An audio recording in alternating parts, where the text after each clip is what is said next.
Hello everyone. It's 9:31 a.m. in the morning.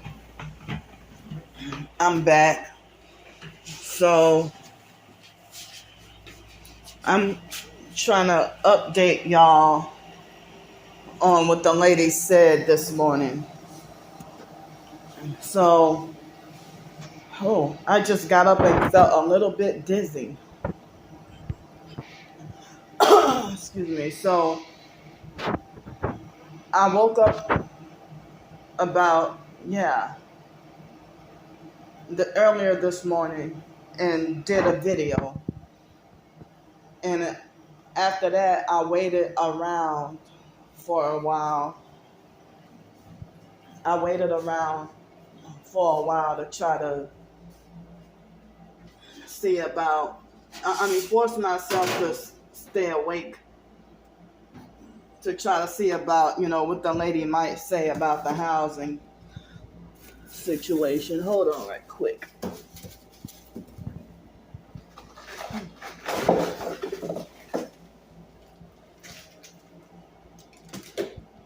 So, if, so I won't be going anywhere today.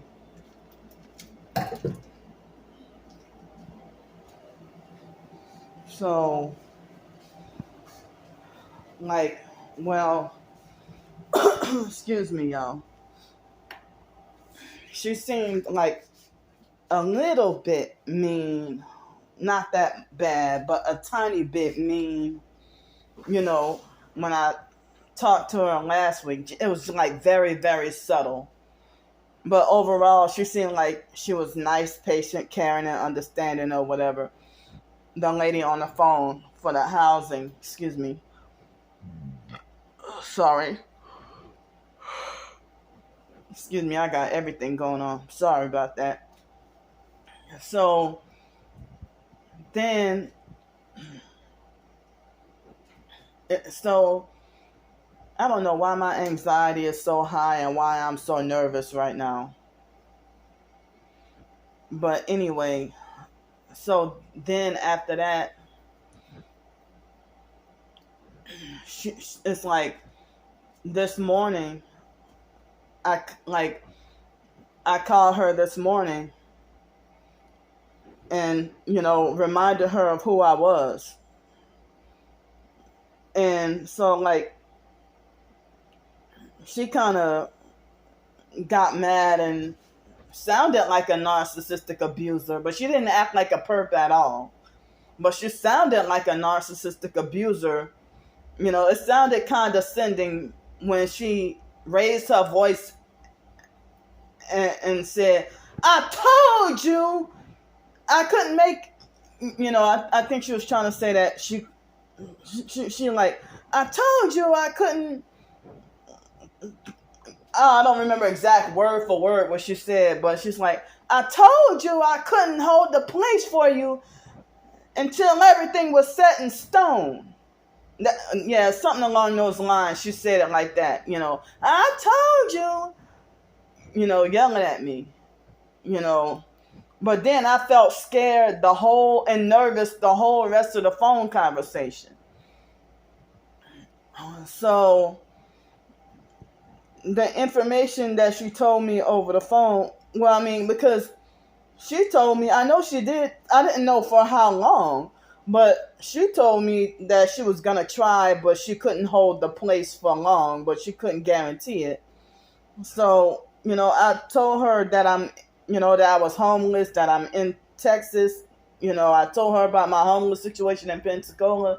I didn't tell her about the targeting, but then I went to,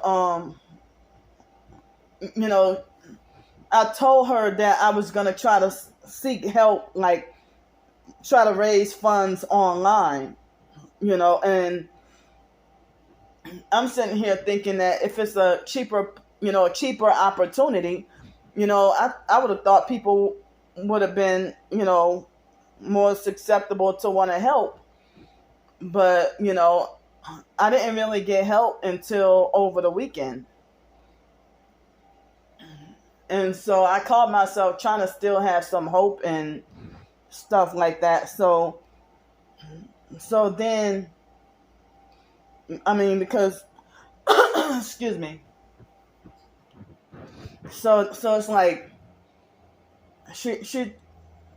So I mean, I had raised like a certain amount of money, and I called this morning to see, if the place was still available. Well, she told me that she said it's more like a first come first serve. So she said that there was somebody that's supposed to go, that she gave another person the place, and that person is supposed to go and I guess check out the place or move in by 11 o'clock this morning. Excuse me.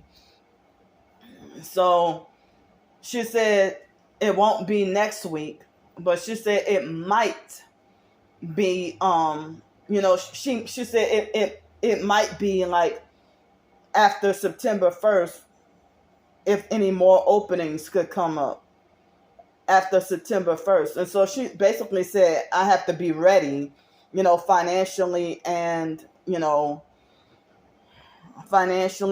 also be there in order to, or like let her know, like if I tell her if I'm financially ready after she came and told me about, another opening, then, let her know when I have the funds. But, she told me to try to get all the help I can get, like try to seek all the help that I can get, because what if, I don't know if this place that I'm staying at, I don't know if they prorate the rent or if they do month to month. I'm sorry, they do month to month, but I don't know if they prorate the rent, to in these cabins. So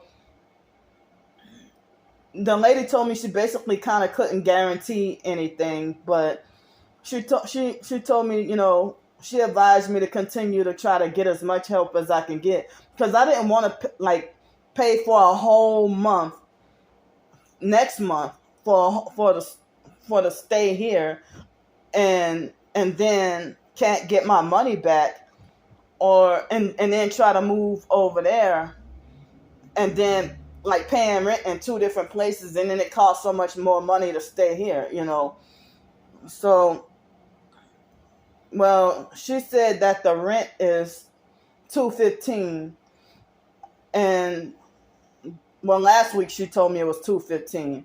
She said it's like 30% of your income, and she said that the security deposit is only $150 to move in or whatever. But I have to wait till maybe if she calls me around again next time for an opening, So what the donations that I did get, I'm trying to keep track of them, trying to keep track of the donation money, and set that I set it aside to be put in my I set it aside to be put in my the savings account, and trying to keep track and keep record of it, and still keep trying, waiting around for another possible opening.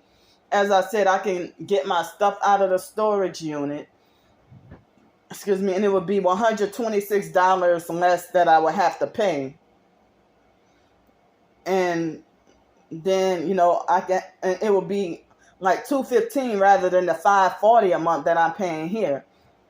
And then the transportation is better in Pensacola. It's not like New Orleans or Cincinnati or New York City or Los Angeles, but it's easier to get around. So I'm still trying to do what I can to try to get like a better living situation, because I had been on that housing list for over 4 years, and my name had just came up. So, y'all keep me in your prayers. Thanks for listening to me. I hope to write a fiction short story or something today, trying to earn money.